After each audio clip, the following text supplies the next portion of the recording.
Hello, and welcome to Japanese craft beer reviews.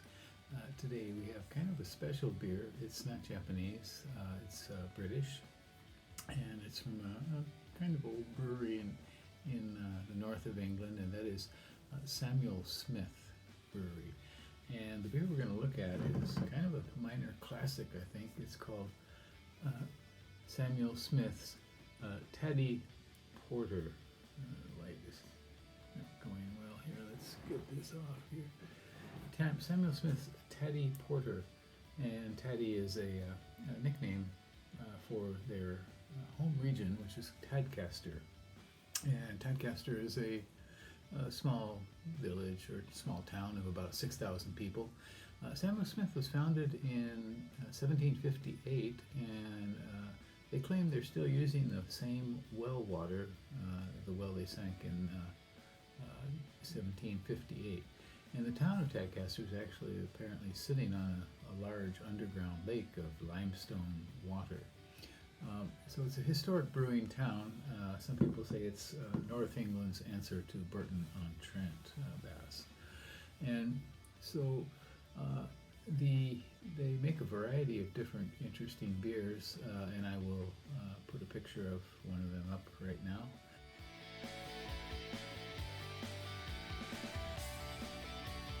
Here, including a pale ale, which is quite famous, an imperial stout, a nut brown ale, an oatmeal stout, and of course this one, the Taddy Porter. And they are unusual in that they kind of follow tradition. They haven't really modernized so much here. So they still use the hard water from the underground lake or the well that they have, and they don't treat it. Most breweries kind of run it through a reverse osmosis process to strip out a lot of the minerals, but they don't do that. They have a coal-fired boiler. They still do that. They have a tower-shaped brewery that uses gravity. So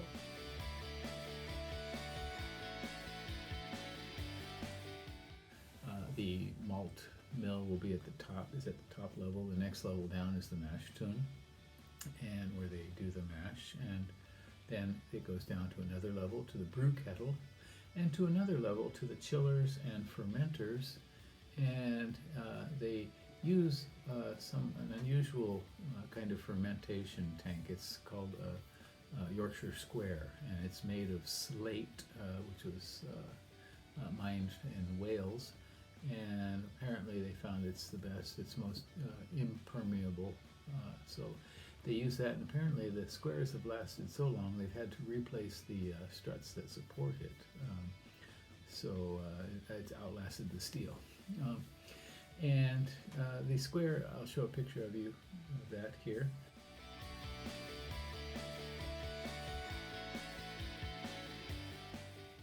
And one of the benefits of the square fermenter is that it puts less pressure on the yeast than a tall conical fermenter does. And apparently this allows more esters to develop, giving a fruitier beer. They also use oak casks, and apparently they're the only brewer in the UK that employs a full-time cooper.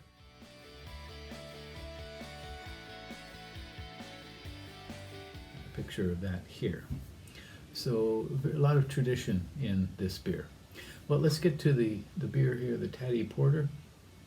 And this beer has been brewed. It's more recent. It was started brewing in 1979, and they apparently at this point, and a lot of the breweries in England were not making porters and stouts as much as they had in the past. But one point of this was that they influenced a lot of American craft brewers to make porters and stouts, which weren't being made much in the U.S. at that time. This is kind of pale ale time. So the reintroduction of stouts and porters in the U.S. here. So this beer is 5%, and and it has 32 international bittering units. On rate beer, there are 2,732 ratings when I checked, and 3.72 out of 5, pretty high. 95 percentile for all beers on rate beer, and 99 percentile for its style, which is porter, English porter. Untapped, 69,288 ratings, and the average is 3.68, so pretty high there as well.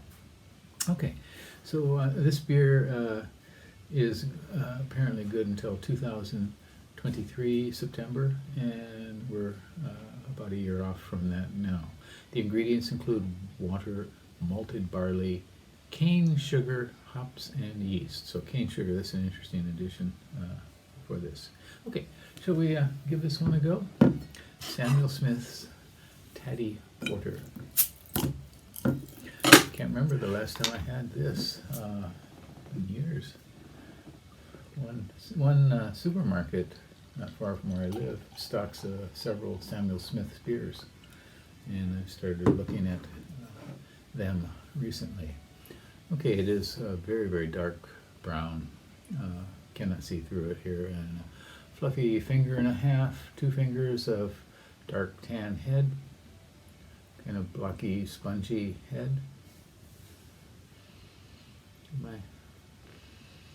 Okay, at first it's kind of a delicate fruitiness, but then it really matures into deep, dark fruit, red fruit. Something else too.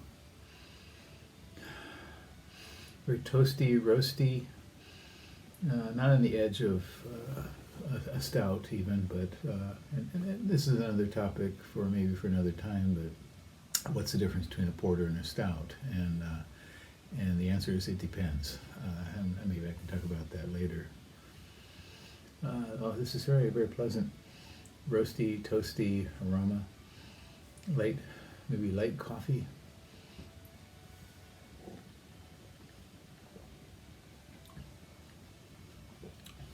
Okay. I'm getting that roastiness and the dark fruitiness as well.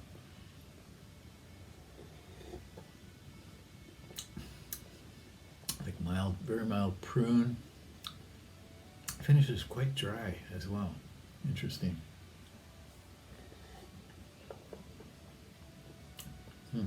Okay. Yeah, the fruit really picks up in the mid palate and starts developing. It's not complex, but it's simply delicious. Maybe, again, dark fruit. The sweetness from cane sugar doesn't really come through.